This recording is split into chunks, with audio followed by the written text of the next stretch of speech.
Bismillahirrahmanirrahim. Assalamu alaikum, dear students of grade 10th.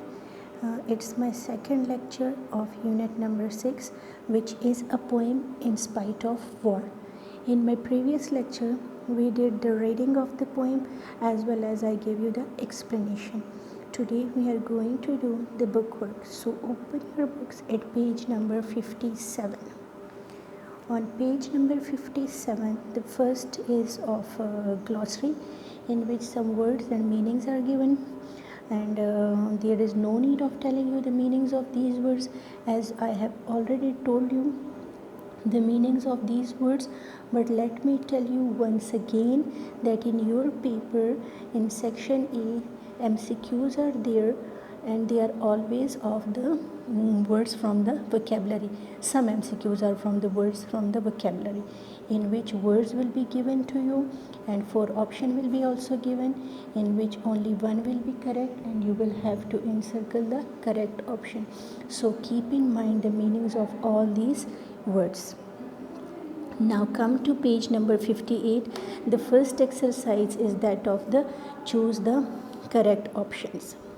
According to Angela Morgan, despite death and destruction of war, life springs in form of option A, natural beauty, option B, social beauty, option C, cultural beauty, and option D, artistic beauty. So option A, natural beauty, is the correct one. When pansies lift their eyes to mine. In this line, the poet has used the poetic device of simile, metaphor, personification, or alliteration.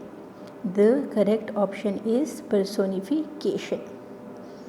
The words boom, roar, murmureth, and whispering breath is the example of simile, metaphor, rhymes, onomatopoeia.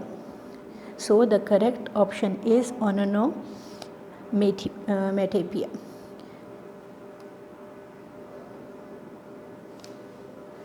Now turn the page.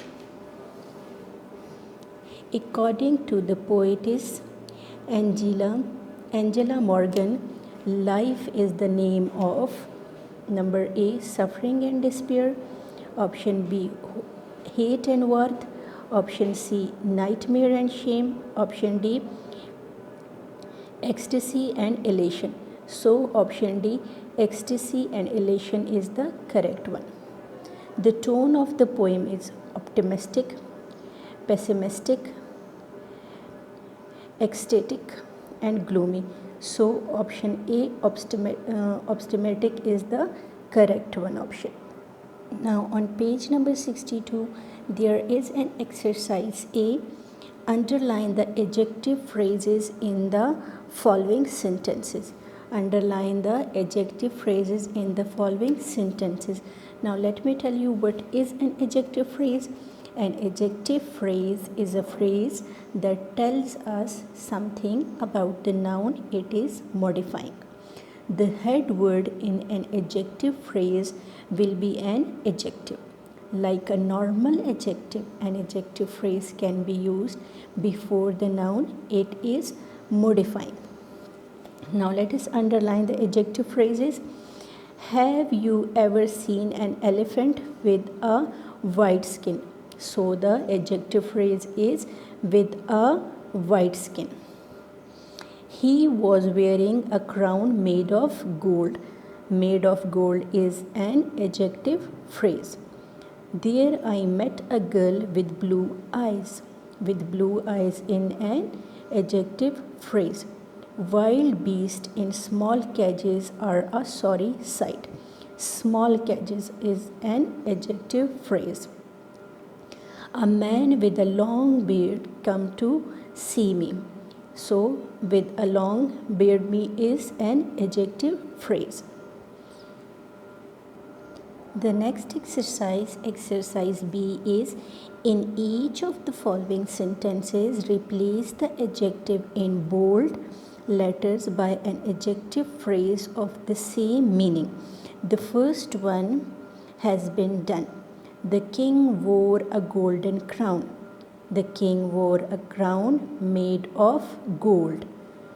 Now we have to change the rest of the sentences. It is a white elephant. It is a white colored elephant. We will change it as it is a white colored elephant. He lived in a stone house. He lived in a house made of stone. He lived in a house made of stones. There was an earthen pot on the table. There was a pot made of earth on the table. There was a pot made of earth on the table. She wore a diamond necklace. She wore a diamond necklace.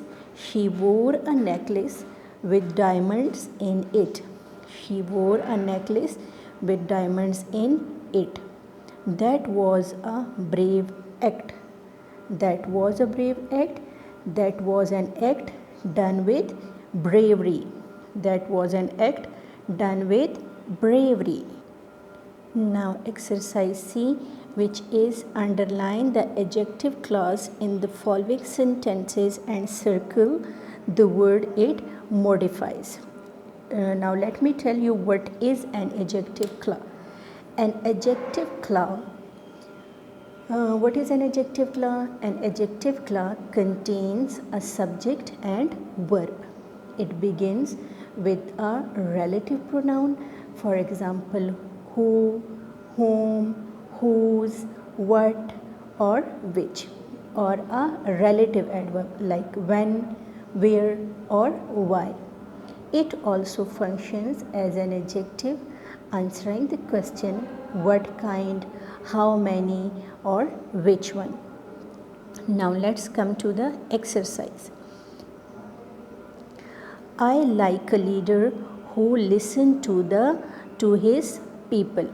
So leader is the word and who listens to his people is an adjective clause. The dog, which I love dearly, was hit by a truck last night. Dog is a word that modifies the and a dog is a word and which I love dearly is an adjective clause. Now number 3, Rashid is a person who takes responsibility well. So a person is the word and who takes responsibility well is an adjective clause. Ghazala is the one for whom you are looking. So one is the word and for whom is adjective clause. The shirt that you bought me doesn't fit me. The shirt is the word and that you bought me is an adjective clause.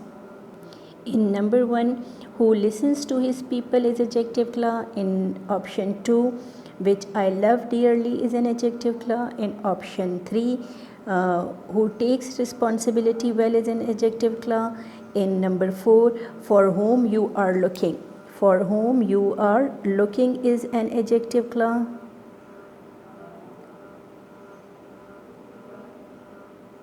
And in number 5, that you bought me is an adjective clause. Come to question number D.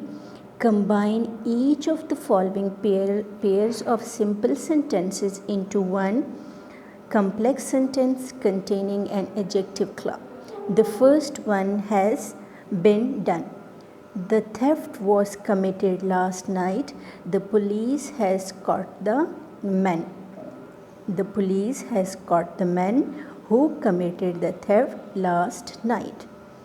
And now number 2, you are looking upset. Can you tell me the reason?